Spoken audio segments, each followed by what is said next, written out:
Ponovo stižu subvencije za zamenu stolarije u 2024. godini. Ministarstvo rudarstva i energetike raspisalo je javni poziv za jedinice lokalne samouprave i gradske opštine za učešće u projektu Čista energija i energetska efikasnost za građane u Srbiji.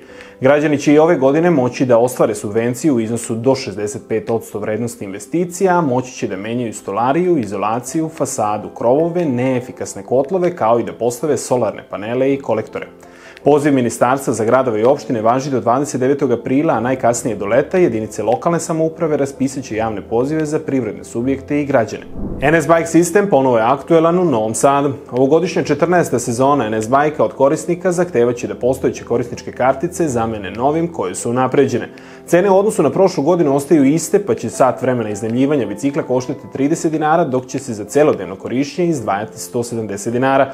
Bicikl će i dalje biti moguće iznajmiti na 15 lokacija u gradu u bilo kom delu dana. Tradicionalni godišnji koncert baletske škole u Novom Sadu, 75. po redu, održat će se večeras sa početkom od 19 časova na sceni Srpskog narodnog pozorišta. U programu će učestvovati sva 3 odseka škole, klasični balet, savremena igra i narodna igra. Iz javnog preduzeća Putevi Srbije za danas najavljuju mašinsko preslačenje kolovoza na autoputu E75 između petlje Kovilj i petlje Novi Sad Jug u smeru ka Novom Sadu.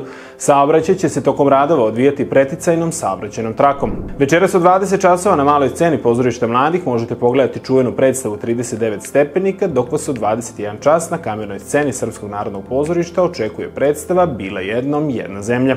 Danas u Novom Sadu moguća kiša. Minimalna dnevna temperatura iznosit će 13 stepeni, dok nas maksimalno očekuje 26 stepeni Celzijusa. Sa najnovijim i najzanimljivijim vestima za sredu iz Novog Sada očekuje vas sutra koleginica Danica od 10 časova ujutru.